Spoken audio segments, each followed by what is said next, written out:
Hello everyone, now let us discuss about disorders and diseases of urinary system part 2.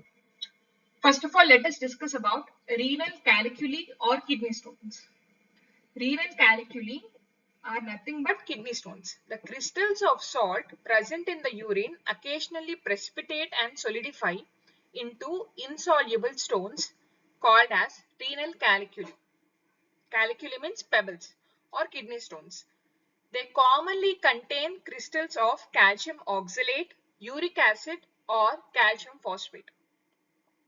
And the conditions that lead to calculus formation include ingestion of excessive calcium, low water intake, abnormally alkaline or acidic urine, and overreactivity or overactivity of the parathyroid glands.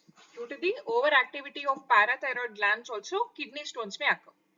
And when a stone lodges in a narrow passage such as ureter, the pain can be very intense.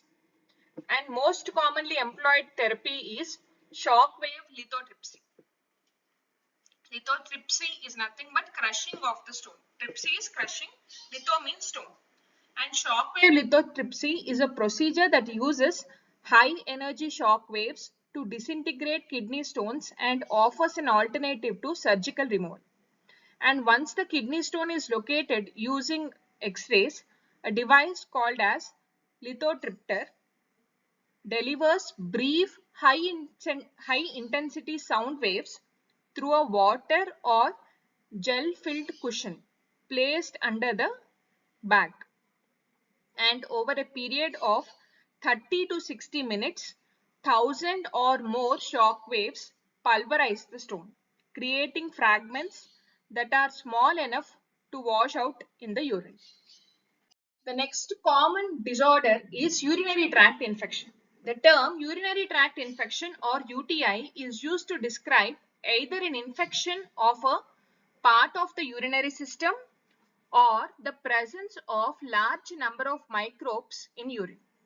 And UTIs are more common in females due to the shorter length of urethra. Symptoms usually include painful and burning urination, urgent and frequent urination, low back pain, and bedwetting.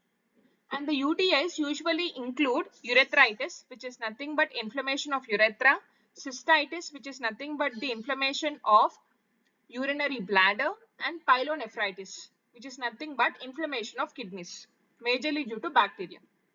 If pyelonephritis becomes chronic, scar tissue can form in the kidneys and severely impair their function. The next condition is urinary incontinence. What is urinary incontinence? A lack of voluntary control over maturation is called as urinary incontinence. In infants and children under 2 to 3 years of age, incontinence is normal because neurons to the external urethral sphincter muscle are not completely developed. Voiding occurs whenever the urinary bladder is sufficiently distended to stimulate the maturation reflex. In contrast, urinary incontinence can also occur in adults. Mainly, there are 4 types of urinary incontinence. They are stress urinary incontinence, urge incontinence, overflow incontinence, and functional incontinence. Now, first of all, coming to stress incontinence. Stress incontinence is the most common type of incontinence in young and middle-aged females, resulting from the weakness of the deep muscles of the pelvic floor.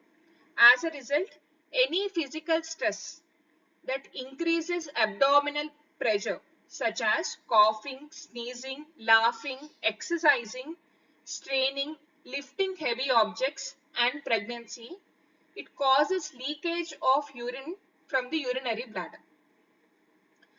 The next type of incontinence is urge incontinence. It is most common in older people and is characterized by an abrupt and intense urge to urinate followed by an involuntary loss of urine.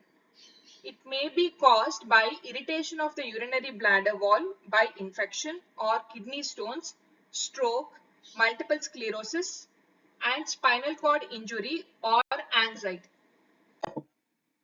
The next type of incontinence is overflow incontinence. It refers to the involuntary leakage of small amounts of urine caused by some type of blockage or weak contractions of the musculature of the urinary bladder.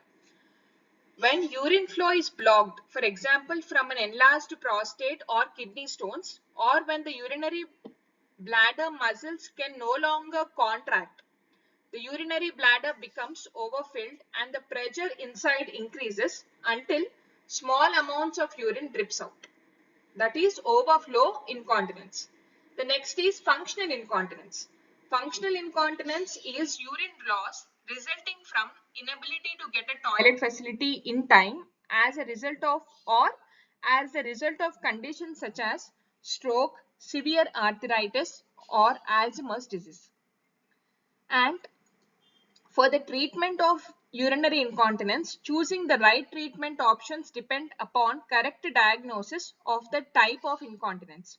And the treatments usually include Kegel exercises, urinary bladder training, medication, and possibly even surgery also. Thank you for watching. Please subscribe for further videos on method coding and CPC training.